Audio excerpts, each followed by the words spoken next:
Hi there, welcome.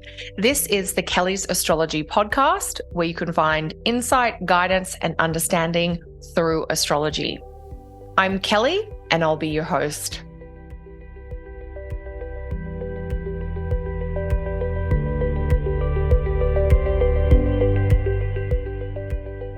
Hey there, everyone, and welcome back to this week's episode of the Kelly's Astrology podcast. I'm going to take a look at the week starting October 19 and just mention a couple of astro events this week. I know there are other topics that some of you are curious to hear a podcast episode about, so let me know those in the comments below and I will keep them in mind for a future show. So we are looking at the week starting October 19, and this episode could be titled Water, Water Everywhere.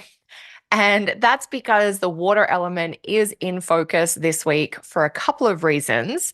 First off, we have the sun moving into Scorpio. That will happen on the 22nd or the 23rd of October, depending on whereabouts in the world you are. And of course, Scorpio is our most intense and deep water sign.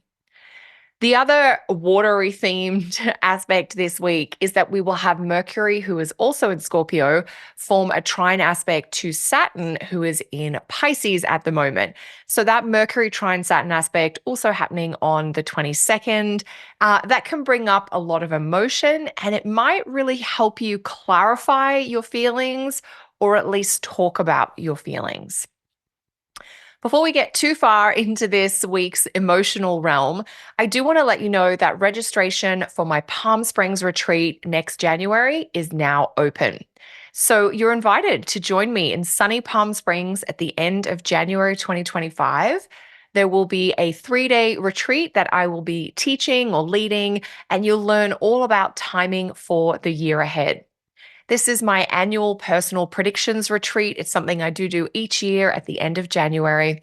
And I'm going to take you through 3 different timing techniques and show you how to apply them to your own chart. So you'll learn some techniques, but you will also take that beautiful retreat time and space to apply them to your own chart and really tune in to what's in store for you next year. This is perfect for the intermediate or senior student of astrology. It isn't ideal for beginners. So if that's you, I'd encourage you to sit this one out. But if you've been studying astrology for a while, if you're already familiar with timing techniques like transits, you've already got aspects down pat, then you will get a lot out of this retreat. So if you'd like to take some time to explore what might be in store or in focus for you in 2025, I hope to see you in Palm Springs in January. You can sign up via the Astrology University website. I'm going to put the direct link in the show notes below, or you can just search my name, Kelly Surtees or Kelly's Astrology with Palm Springs Retreat 2025. The details and the link is also in the calendar page on my website. So there's lots of ways that you can find your way to the retreat, and I hope to see you there. So coming back to this week's water element themes. So of course we have the sun in Scorpio around this time every year. That's not new, but this year's, well, at least the start of this year's Scorpio season is going to be especially watery and sensitive. And that, I'm going to tell you why in a moment. So let's just make sure we're all on the same page here. The sun will come into Scorpio October 22nd or 23rd, depending on where you are. And the sun will be in Scorpio for 4 weeks until about the 21st of November. Now, that's part of the usual pattern of things. What is different from year to year is that the sign that Mars, the ruler of Scorpio, and the sign that Mars is in is going to be different every year. So we have the sun in Scorpio each year, but Scorpio season each year is a little different depending on where Mars is. So what zodiac sign is Mars in, and how is that filtering down to our experience of the sun in Scorpio?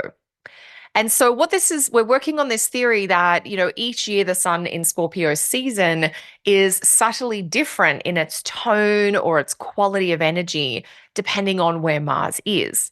Now, you might be thinking, I'm a Scorpio, how does this affect me? Well, this works for you too. If you are a sun in Scorpio, or maybe your ascendant is in Scorpio, the Mars placement in your chart tells us a lot about themes or even the element, the quality of energy that influences your unique version of Scorpio-ness. So if you're a sun in Scorpio, are you sun in Scorpio, Mars in Aries, or sun in Scorpio, Mars in Scorpio? And there's quite a difference depending on where Mars is. And so that theory that I'm taking you through with the sun in Scorpio season this year, you can certainly apply in your birth chart as well. So in 2024, the sun is in Scorpio for 4 weeks, like normal. But what's unique for this year is that while the sun is in Scorpio, it is partly ruled by Mars in Cancer and partly ruled by Mars in Leo. So we're going to have two very different versions of the Scorpio vibe, depending on whether Mars is in Cancer or in Leo. So let me break this down for you. We've said the sun will be in Scorpio from October 22nd to November 21st, so a good 4 weeks.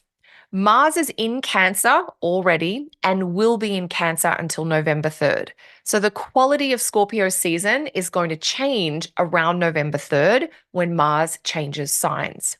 So what this means is the first 13 days of Scorpio season this year, we have Mars in Cancer.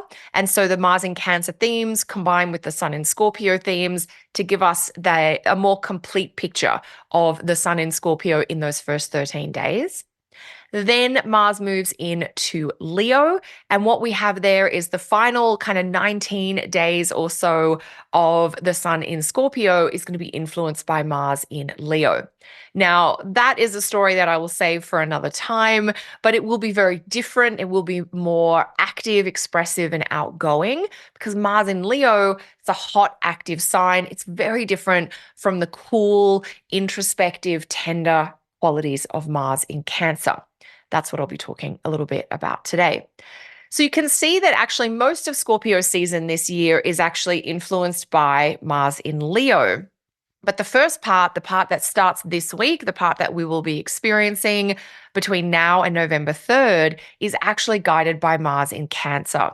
And that's where we get this excess of feeling and of sensitivity and maybe tenderness coming in, because of course, Cancer is one of our other water signs.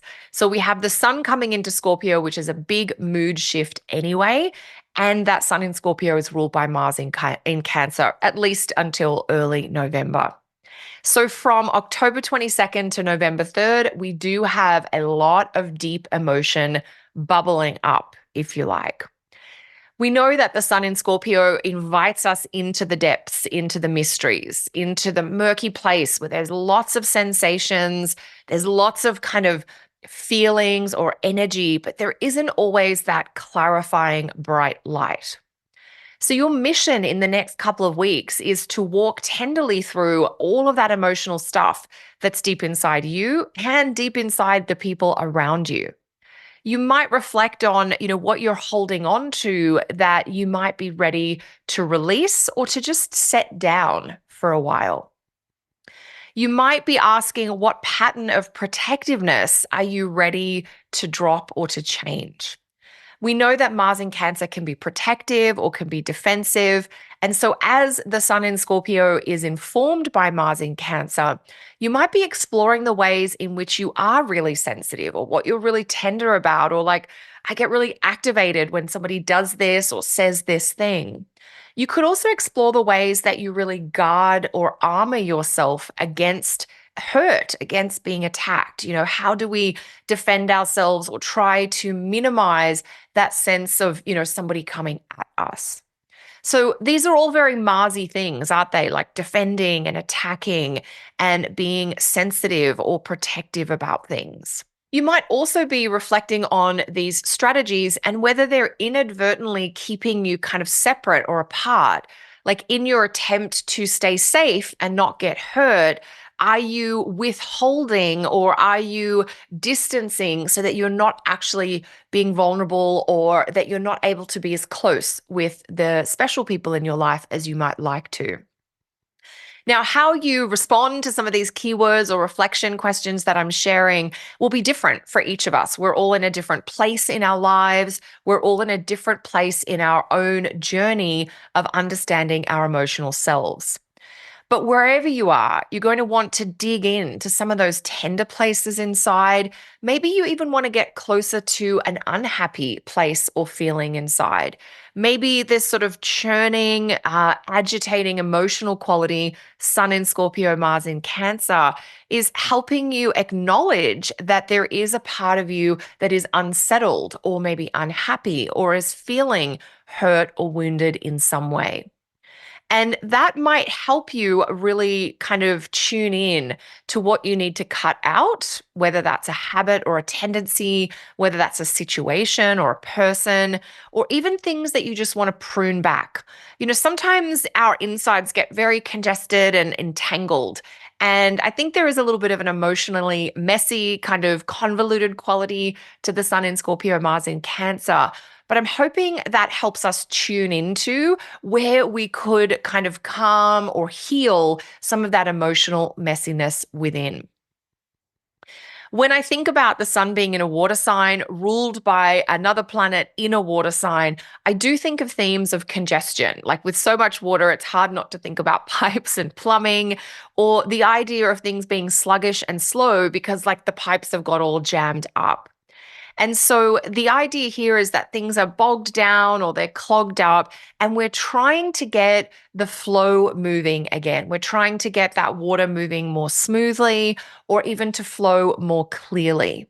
And you can appreciate that's going to take, whatever the kind of symbolism is, whatever the real life expression of like clearing that congestion. Now, when we're talking about emotions, that usually means we need to get still. We need to be in a place where we feel safe, and we need to be with a person that we really feel that we can trust. That could be a healer, a therapist of some kind. It could be a close friend. It could be a family member. It might just be you and your journal reflecting and taking some space to kind of draw out the emotional messiness inside. Writing things down on a piece of paper is an amazingly clarifying and grounding thing to do when you're swept up in a lot of emotion that you can't get a handle on. So, keeping in mind too that Scorpio is a fixed water sign, it's very good at holding on to things, memories, wounds, dreams, desires. So sometimes this holding on quality of Scorpio, like fixed water, it's like ice, frozen water. And you could also think about like defrosting the freezer, how much effort that takes and how you got to turn the freezer off, you got to empty it out. And it's a slow process. But once you do, the freezer works better because it's not congested with all that frozen ice. So the idea of maybe the Sun in Scorpio, Mars in Cancer is how do we get that frozen emotional stuff, warmed up or softened again so that it can move, so that things can work better. That analogy of like our emotional selves function better when we're not as bogged down by old stuff, and we can be more present. So when we're thinking about, Scorpio as a fixed water sign, the holding on, sometimes this is actually really helpful because it means you stay focused on things for an extended period. You stick things out, you follow through, or sometimes you're enduring. These are all great qualities that Scorpio and some of the other fixed signs offer to us. But the one thing that all fixed signs struggle with is that sometimes they hold on to things that are old. They've stayed too long in that situation. They've just stayed with it without checking in to see whether staying is still the best fit for you. And so because Scorpio is our only fixed water sign, it's, moving those emotions is one of the trickiest things to do because we're very, very sensitive about our feelings. And sometimes we hold on to that pain because we've developed maybe an identity about it. We have coping strategies about it. And the key with this sort of very unique kind of 2-week period, Sun in Scorpio, Mars in Cancer combo, it might help you figure out the stuff that you're holding on to from the past that you don't need to anymore. It might show you where you've become really stuck or frozen about something that you can now soften and you can have some ease. You can get some stretching into the situation. Mostly because the things that were really exciting for us in the past are often not exciting for us now because we've changed. Circumstances have changed. And so that idea of figuring out what you can let go of or what you can be soft and malleable around, where in the past you've been rigid and firm around, this is actually what self-growth really looks like. And so I really encourage you to go towards what's tender, where you might be very guarded or protected right now. In fact, if you want to find new motivation or passion now, it may actually come via dropping that intense focus on something that you've been just obsessed with for a really long time. It kind of sounds counterintuitive, I know, but give it a try and see how things evolve for you. So if you're like, life has just become maybe a little bit too familiar, or you don't have the passion or that kind of strong driving energy that you would like, it may be that things are too comfortable or too familiar, or you're stuck in an old pattern. So give that a try, see how things shake out. Now, if you are thinking about pinpointing ideas or maybe locking down a plan, the cosmos has a great aspect for you this week, and that is the trine aspect from Mercury in Scorpio to Saturn in Pisces. That is also happening on Tuesday, October 22nd. So this is an aspect between two planets that are in a water sign. So again, there is going to be that focus on exploring feelings and tender topics. But here we have the guidance and the grounding of Saturn. So there's a very practical quality that Saturn can bring in with this trine to Mercury that can help you be a little clearer about your ideas or what's in your heart than you have been in the past. When I'm talking about feelings, which I think all of us will be doing for various reasons this week, either because of Sun coming into water sign Scorpio or because of Mercury trine Saturn, I always remind myself that for many of us, just identifying our feelings can be tricky, like just putting a name to that thing inside you. And so, if you're really in that place of cultivating a connection to the emotional layers of your being, I'd encourage you to Google something called an emotion wheel. This is a free resource that's available in a variety of PDF forms online. And these emotion wheels are often used in therapy to help people more clearly pinpoint the kind of feeling that they are having.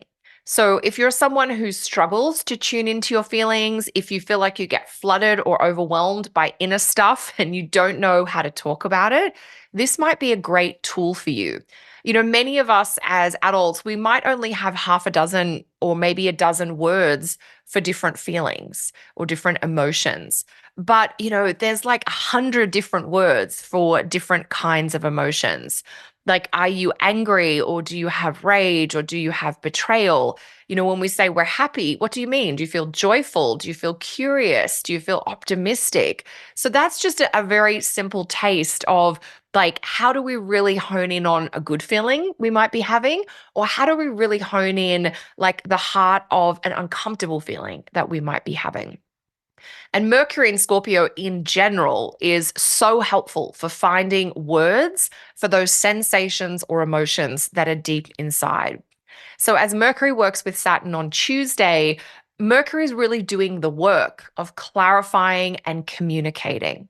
So, you might find that being patient or being persistent can really help you stick with whether it's self understanding or whether it's with getting understanding into a conversation or a situation with someone else. You might be in a complex conversation or discussion, but really kind of being patient, being persistent, and keeping that grounded quality is going to help you find your way through. Separately to that, I really love Mercury Saturn aspects, especially when they're a sextile or a trine, because they remind us about standards, about practicalities, and about working within the bounds of time. So, this Mercury trine Saturn aspect is really helpful for submitting important documents, finalizing a contract or a big decision, or just generally making any kind of long term plans. With Saturn in the mix, your agreements now will be set in stone, and everyone involved is genuinely willing to stick with the plan or to follow through on the agreement. So, with the sun moving into Scorpio this week, we do get one of October's most important mood shifts. Let me know in the comments below how you're going with this tuning into feelings piece and whether that Mercury trine Saturn aspect also helps you clarify or communicate something that has been a little bit murky or unclear. Of course, if you're looking for even more weekly astrology, I'd invite you to join my Astrology Guide membership. You can sign up and access this week's info right away over at kellysastrology.com. Thanks so much for joining me, everyone. I look forward to sharing more again next week. Until then, take care.